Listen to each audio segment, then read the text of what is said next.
Hello, welcome to Therapy Talk with Tammy and Pauline. I am Pauline and I am a licensed professional counselor. Welcome back to our channel. I am here again to review or react to episode 5 of episode 6 of The Last of Us.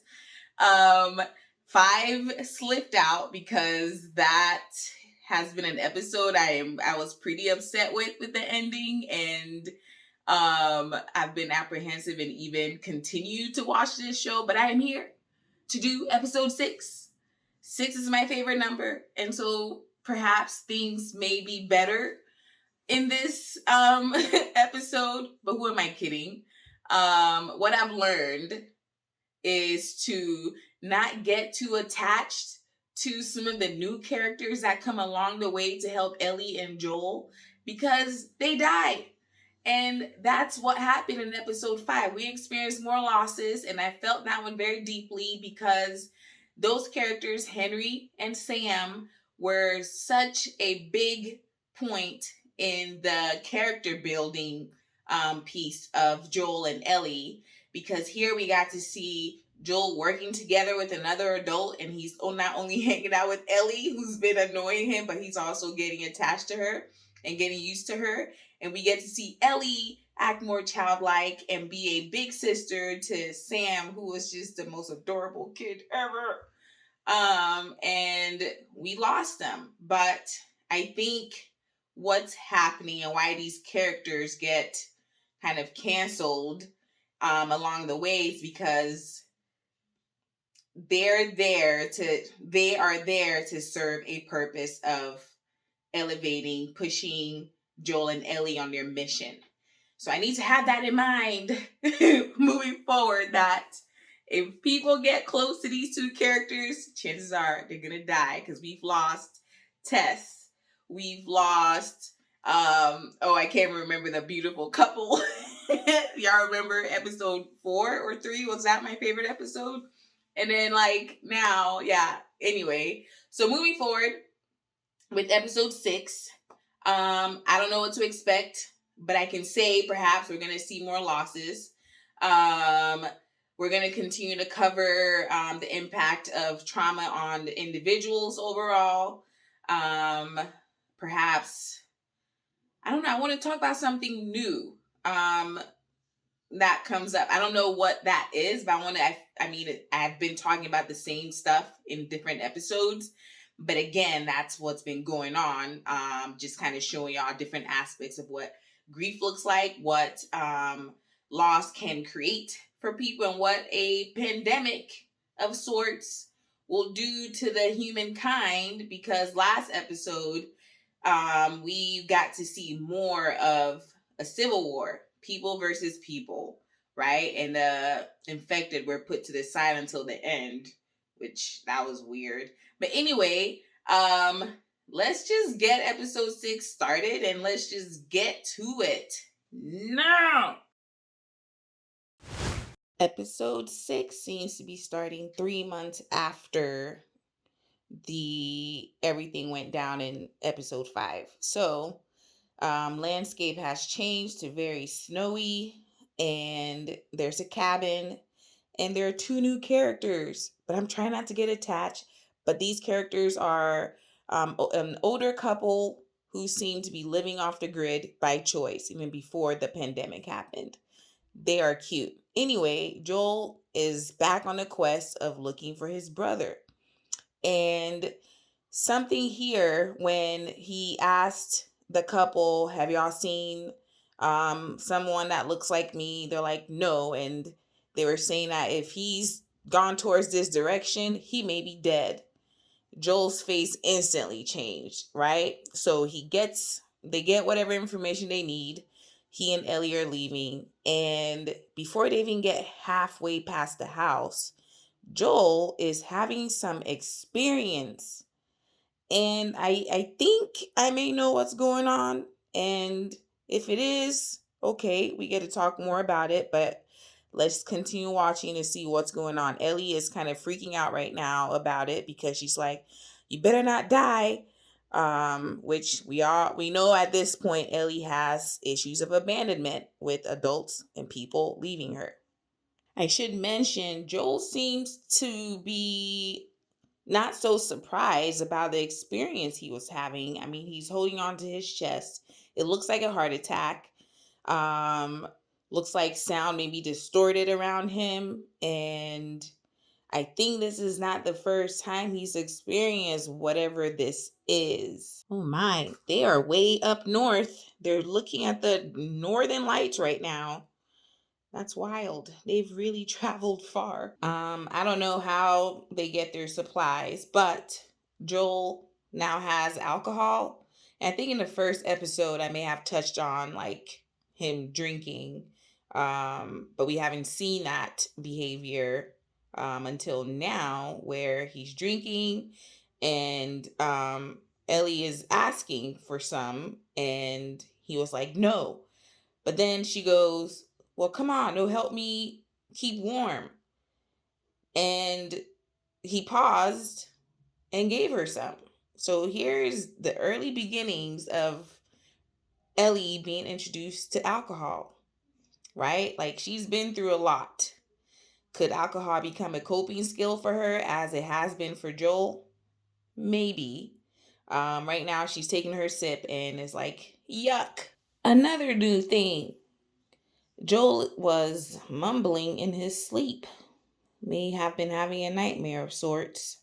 But he dozed off when he told Ellie he was gonna have first and second watch, and he looks kind of hungover or something, but Ellie has really stepped up, and Joel seems to be kind of reverting to how we saw him in the first episode.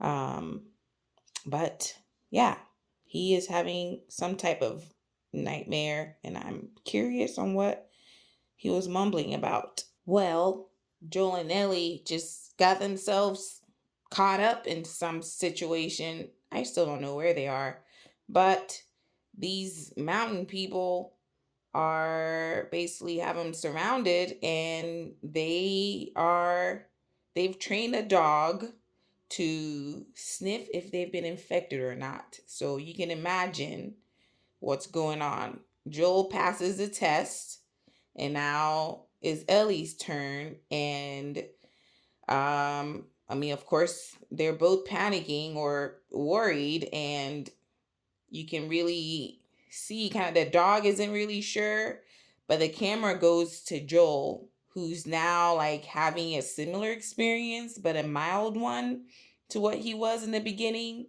where he was grabbing onto his chest, except this time he seems unsteady, seems maybe lightheaded, like he's kind of dissociating a bit. So I think Joel may have panic disorder or just panic attack. I don't know, because this is kind of pretty frequent. It's happened quickly. I don't know how long ago his last one was, but in this short amount of minutes in this episode, he's already experiencing another one. I think they're in Alaska. Let's just say Alaska, because I mean, it's okay. Anyway, so Joel has found his brother, Tommy, and the reunion was just the sweetest. Joel ran, his brother ran, they embraced each other. Like, that was just so sweet, and it was just like an emotional moment.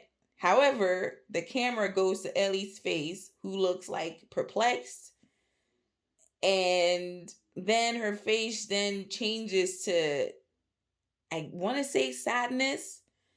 And I think I have a feeling that was because, well, Joel has served his purpose, which is to find his brother, like he said. And I think Ellie may be feeling left out here, right? But Joel still has another mission, which is to take Ellie to wherever they need to go. And also, I should add a funny thing Joel said. His brother was like, "What are you doing here?" And Joel says, I'm here to save you. Ha! But they laughed about it because it looks like they are doing okay in wherever Alaska they are, where there's no infected people and it's just normal, regular, degular, schmegular people living life up north. Joel just found out his brother Tommy is married, and boy, did that change his face, right? You've, I mean, imagine being Joel. You've been on this mission to rescue and save your brother, and it turns out his brother's doing just fine, right? Yep, he's having a bit of an attitude right now. Tommy just asked Joel how Tess is doing, and Joel just said, she's doing fine. What? Ooh, Joel is sounding really entitled right now. Basically saying, is your wife the reason why you stopped messaging me and things like that? Why you fell off the face of the planet? And yeah, he's about to let some things out. Ooh. Okay. Here's some backstory. See, this is why in the work that we do as therapists, even medical professionals, it's helpful to get some family information when possible because Joel looks like something's been eating him up. And it turns out he and his brother Tommy had been in their past sometime had killed people for a living. Whatever the reason was in this whole pandemic, that was something they were doing. And Tommy is basically saying we both did it because at this point Joel was gonna just take it as if he were the only one who had this job. But Tommy basically said, hey, we both did this job and I am not judging you for it. Is basically what we had to do, right? Joel is so interesting. So many revelations right now. He's basically he wants his brother just to pick up his life and just go on this next mission with him. And he's using these tactics of like manipulation, guilt tripping his brother, to the point that Tommy is like, hey, like we did what we did to survive. We didn't have, that's what, we weren't good at anything else other than doing whatever awful job they had. But then all of that came to a head when Tommy said, hey, I am expecting, like I can't do the things that you want me to do. Like it makes sense. His brother is not the person he's had in mind for all these years. And Joel has shifted a bit, and his brother just saying, I am expecting, right? I think Joel can relate here because Joel is also a father. Joel is so angry. Like his Tommy just said, hey, just because life stopped for you doesn't mean life has to stop for me. And just really seeing some of the deep rooted stuff that Joel has, oftentimes when we're around family, we get triggered back into the place that we either, whether it's childhood or some moment in time, and it seems Joel has gone back there and um he's really having a fit. You see him more of a like responding like a child, in a way of like he's having a tantrum, like an adult tantrum, has stormed off, is basically saying, well, we'll just get some supplies and leave. I mean, these people, his brother, just rescued them, helping them out in a way. And Joel is resentful that his brother isn't going to drop everything like Joel would to go on this mission with him. And oftentimes you'll see responses like this in, like when you look at a family system. I don't do family therapy, but in family systems, we all get assigned different roles within that system. But then what happens in that system when we separate in that survival mode, we then assume different roles because either we're not in survival mode anymore, so we kind of, you know, work towards other things. But then if we hop into another cycle where, you know, you jump into survival mode, let's say like Joel, he's been in survival mode for a very long time. So he's always had that protector role and probably hasn't been in a different role aside from being a dad. And his brother right now, he's not in a position. I want to say his role when they were in that same family system was a he needed help. So maybe like the quiet child, just really to themselves. Maybe try not to rock the boat or anything like that. Where Joel, caregiver, protector, oftentimes those people will feel resentful when they've been in this role that no one assigned to them. They feel like people aren't just grateful or thankful for what they've been doing. So right now, because his brother Tommy is no longer in that position where he needs that type of help from him, Joel is having a fit because he still wants to protect and rescue his brother who no longer needs that.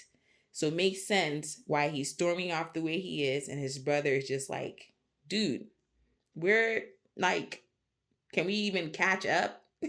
I just told you the biggest news of my life and you're having this moment. So Joel is having a hard time. Okay, so Joel just had another one of those um interesting experiences. He just when he stormed out of the room, he is like outside, the cold air has hit him and it looks like a panic attack. That's just what I'm going to say because right now it looks like his heart is pounding, he's having palpitations, heart rate is even up. He doesn't look like he's sweating. I mean, it's cold, but he's trembling a bit or shaking. Seems like he may have shortness of breath, and typically when our heart rate is up, our breath pattern changes. And earlier it looked like he was either choking or having chest pain. The other thing that we saw was him looking like he's feeling dizzy, unsteady, lightheaded, or even faint. Um, and what we don't see is he may have an experience before nausea, abdominal distress, or chills, heat sensations. So these are all symptoms of someone who may be having a panic attack. And I think that's what Joel is dealing with. In addition, what broke that cycle for him, so that what like basically calmed him down in that panic, grounded him, I should say, there was a girl who had her back turned that had that looked like Joel's daughter. And I think that brought him back because he started approaching the girl, but then she turned around and of course it's not her because we all know his daughter is no longer here. I should add more symptoms of the panic attack or what it could look like for other people is that there is numbness or tingling sensation, um, dissociation in the form of like feelings of unreality or being detached from oneself. So derealization, depersonalization. You may even fear that you're losing control or going crazy, which is very common. You may even have the fear of dying. And sometimes, and I think this is what Joel was experiencing, was the ringing of the ear. Because in the show, you hear like a high pitched sound, which sounds like tinnitus. So I think that's part of his experience. Some people may have neck soreness, headache, uncontrollable screaming or crying. So if you've experienced any of this, you may be having some sort of panic attack. Oh, Ellie just got some maternal care. Tommy's wife just gave her a trim, gave her a Diva Cup, which is a feminine product, and I'm sure Ellie is going through that phase right now and hanging around with Joel. I don't think she's getting the resources she needs. So this is great. Ellie is learning something here and um, feeling that connection from another woman. And there's more children. So Joel and his brother are having a moment where they're just, I guess, making up. And Tommy asked Joel to just say everything from the beginning because at this point, Joel has told him Ellie is infected, but she's immune. So Tommy is wanting to know everything. Joel has confessed that Tess is no longer here. And wow, the things that Joel has said now from episode 1 all the way up until now, there's certain scenes that we've seen and talked about, and now we get to hear what Joel was thinking and feeling. Ellie has saved Joel's life a number of times, and he said it. From when they got ambushed or attacked, and Joel didn't really hear the person that came from behind him, Ellie shot someone. I don't know if y'all remember that. Joel said, I froze. I basically didn't hear what was going on, and I was too slow. And the other thing, too, Joel talked about how he's been so afraid and talked about several moments where he's frozen and stopped in his tracks because fear has gotten over him. And now he's about to talk about the fact that he's been having dreams and nightmares about stuff. Nightmares about his experiences, and it seems like Joel cannot really recall what he's dreaming about, but he knows he's having them. So could Joel now officially be in a PTSD type of state? Again, when we look at PTSD, it can take years for people to start experiencing the symptoms. And I think Joel is getting there or is there because he's noticing changes in his physical agilities and mental and emotional. Like right now, he's crying. We have not seen Joel do any of that. Oh man, I'm getting caught up here because Joel, although he doesn't remember what he's dreaming about, he's saying that he wakes up feeling like he's lost something and that he's failed. So it makes sense. And here's what makes sense to me right now is Joel has this core belief. If anyone's ever done CBT, you've probably heard core belief, but essentially it's these belief systems that we all have and it's created through our experiences. Joel has a core belief that he is a failure and has failed and will keep failing. So with that type of belief, wouldn't you be fearful of trying something if you know you're probably going to fail? That's what Joel is confessing to his brother. He's scared of failing because he feels like he's failed many, many times. And we could probably go back to when he started experiencing that, which is episode 1. But it probably goes further back than that with, growing up. But we don't know that part of him. So we can say Joel probably feels like a failure since the loss of his daughter. Also, I just had a realization. I think Joel also has issues of abandonment. That's part of his tantrum he was having earlier because his brother left him, which Tommy left for reasons of wanting to create a better life for himself. But Joel feels like he abandoned him, which is just like Ellie feels. Ellie has issues of abandonment, as we've talked about, and Joel also. Very interesting. Oh my goodness. So Ellie heard the conversation of Joel and Tommy, and Joel basically saying Tommy needs to take Ellie, and he agreed. So now Ellie is Upstairs, Jules found her and she's like, "What are you doing here?" Anyway, what ends up happening is now we really get to hear the characters say they have issues of abandonment. Ellie has admitted it, which in her own way, basically saying that I have lost people too, and people I care about either die or they leave me. And she basically said she cares for Joel and she's afraid that he's gonna leave her, and he's doing exactly that. And you would think, or we could hope, that Joel will come back with something very heartfelt and meaningful. But rather, as Ellie's saying this, Joel has shut down. You can see it in his face. Why? Because Ellie brought up his daughter, and now we know her name. Her name is Sarah.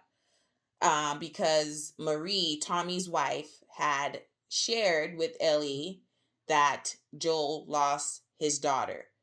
And Ellie was able to really then comprehend Joel's behaviors throughout their time together. And she even apologized to Joel, like, "Hey, I'm sorry about your daughter." And Joel's like, "You will not talk about her." So he shut down. So after all of that, Joel basically says, "We're going to go our separate ways and you're going to leave at this time with Tommy," right? Just after Ellie has opened up her heart. That's all we're looking for, is for these two characters to open up so we can see some emotions and hear what they're thinking and feeling. Ellie has done that to him and he just shut her down. So what could happen? Well, Ellie could shut back down too. And I think that was Joel's way of sabotaging. If they separate while he's angry and maybe she's angry, then it's probably quote unquote easier. And I think that's what he's doing. That's how he's pulling away from her so that she can continue on without him. Well, you know the saying, "Let me sleep on it." It seems that's what happened for Ellie and Joel, because the next day, which is when Tommy's going to pick up Ellie to go to wherever, deliver her, we find Joel at the stables, getting ready to go somewhere, and basically gives Ellie the choice. It's either me or my brother. And without hesitation, Ellie chooses Joel. And now they're riding off into nowhere, Colorado. And they both look happy. And I think they needed to let all those things out that they had pent up, because at this point, this is going to be helpful for them. Joel seems more relaxed and rested, and Ellie looks refreshed. Joel is even showing her how to shoot some targets, and they have a horse. Well, well, well. That was the end of episode 6, and I guess I got what I wished for. I wanted something different to talk about, and boy, did we have many things to talk about. The ending of this episode, Joel has been injured. They got to the firefly station with no fireflies there but monkeys and some yahoos, and one of them has stabbed Joel. So at the end, we see Ellie in this space of like very scared, which that makes sense. She's like, "I don't know who I'm looking for. What am I supposed to do?" Just in pure shock, panic, all the things. I get it. I'm feeling that for her. She's in the middle of nowhere. Both of them are, with a horse, and there's snow everywhere. Like, worst case scenarios happening right now.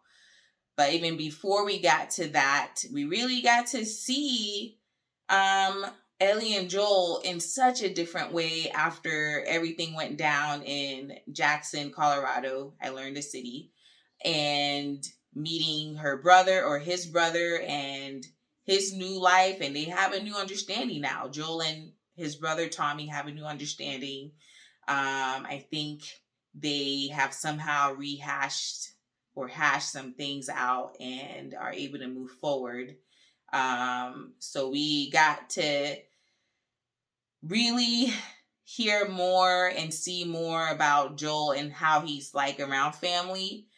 And like I said before, when we're around family, we're going to be triggered, and we got to see that.